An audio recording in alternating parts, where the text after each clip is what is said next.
Hello दोस्तों, welcome back to my channel PCM classes में आपका स्वागत है। 4 अप्रैल को आपका साइंस का पेपर है। आप चाहे हाई स्कूल में हो चाहे इंटर में, ये प्रश्न विद्युत का दोनों के टॉपिक में है। तो इन दोनों प्रश्नों को बहुत सारे प्रश्न मैंने इस टॉपिक के बताए हैं। आज भी आपका ये प्रश्न मैं बहुत ही सरल तरीके से बताने जा रहा हूँ। लिखा है कि निम्न परिपथ में ज्ञात कीजिए। आपको क्या निकालना है? परिपथ का तुल्य प्रतिरोध निकालना है। इस पूरे के पूरे फिगर का आपको तुल्य प्रतिरोध निकालना है और परिपथ में प्रवाहित धारा का मान निकालना है। सॉरी, यहाँ पे 5 वोल्ट लिखा है, ठीक है। यहाँ पे क्वेश्चन में ये 5 वोल्ट है। अब इस प्रश्न को हम कैसे सॉल्व करेंगे, चलो समझते हैं। तो सबसे पहले आपको क्या पता होना चाहिए कि जो धारा आपका यहाँ पे प्रतिरोध है ये किस क्रम में है। अगर देखा जाए तो इसका अंतिम सिरा इसके पहले सिरे से, इसका अंतिम सिरा इसके पहले सिरे से, तो ये तीनों के तीनों कौन से क्रम में? श्रेणी क्रम में। अगर इनका मान हम निकाल लेंगे तो यहाँ पर जो मान आएगा और ये मान समांतर क्रम में हो जाएंगे। तो चलो शुरू करते हैं। लिखेंगे 1 ओम, 2 ओम तथा 3 ओम, ठीक है।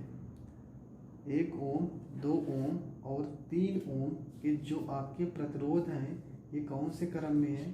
तो ये आपके क्रम में है, श्रेणी क्रम में। तो यहाँ पे लिख भी सकते हैं, यहाँ ऊपर चलो लिख दें नीचे वाली भुजा, ठीक है, नीचे वाली भुजा, ताकि आपको क्लियर रहे। नीचे वाली भुजा 1 ओम, 2 ओम तथा 3 ओम के प्रतिरोध श्रेणी क्रम में जुड़े हैं। प्रतिरोध श्रेणी क्रम में जुड़े हैं। तो फार्मूला क्या हो जाएगा? R बराबर में हो जाएगा आपका, इसको चलो हम R1 मान लेते हैं। ये हो जाएगा आपका R, इसको R डैश मान लेते हैं, ठीक है। ये हो जाएगा R1 प्लस में R2 हो जाएगा, प्लस में यहाँ पे R3 हो जाएगा। तो ये हो जाएगा R डैश बराबर 1 प्लस में 2 प्लस में 3। R डैश का मान निकल के आएगा 3 2 5 में 1 जोड़ोगे 6 ओम निकल के आएगा, ठीक है। फिर यहाँ पे लिखेंगे R डैश तथा ऊपर वाला प्रतिरोध, ठीक है, ये ऊपर है तो लिखेंगे ऊपर वाला प्रतिरोध। ऊपर वाला प्रतिरोध क्या है? 3 ओम समांतर क्रम में जुड़े हैं, समांतर क्रम में जुड़े हैं, ठीक है। कौन कौन सा? ये तीनों का मान हम निकालें, कितना आ गया? 6 ओम आ गया।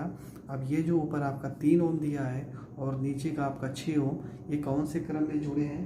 तो ये आपके जुड़े हैं समांतर क्रम में। तो अब सॉल्व करेंगे कैसे? तो यहाँ पे लिखेंगे, हम मानेंगे 1 में R डबल डैश मान लेते हैं, ठीक है। बराबर क्या निकला था? 1 में R डैश और प्लस में दूसरे का मान है 1 में 3। तो ये हो जाएगा 1 में R डबल डैश बराबर 1 में, इसका मान आया था 6 और इसका मान आ गया यहाँ पर 3। हर को बराबर करेंगे 2 से हम कर लेते हैं ऊपर नीचे गुणा।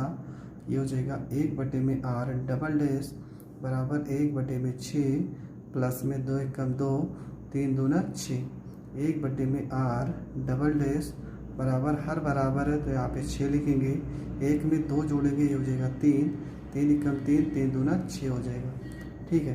ये हो जाएगा आपका 1 में R डबल डैश बराबर 1 में 2 हो जाएगा। तो R डबल डैश का मान कितना आ जाएगा? 2 ओम निकल के आ गया, ठीक है। पर ये तो क्वेश्चन में पहला आंसर आपका आ गया, ठीक है। पहला आंसर क्या पूछा था? परिपथ का तुल्य प्रतिरोध क्या होगा? तो परिपथ का तुल्य प्रतिरोध आपका कितना आ गया? तो ये आपका आ चुका है 2 ओम आ चुका है, ठीक है। यहाँ पे 2 ओम इसका मान आ चुका है। तो यहाँ पे हो गया आपका पहला आंसर, ठीक है। ये पहला क्वेश्चन आपका सॉल्व हो गया।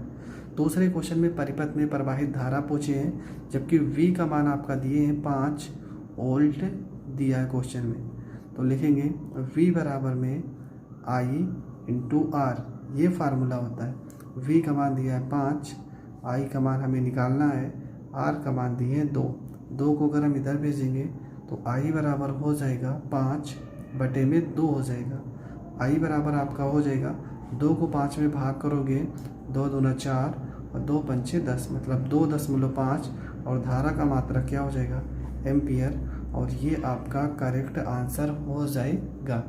तो मैंने पहला प्रश्न और दूसरा प्रश्न दोनों बहुत ही अच्छे से समझा दिया। अगर आपको नहीं समझ में आ रहा है तो आप डिस्क्रिप्शन में पहली बात तो लिंक है डेरिवेशन का, आप उसे समझ लीजिए, फिर आपको ये सारी टॉपिक बहुत ही अच्छे से क्लियर हो जाएगी।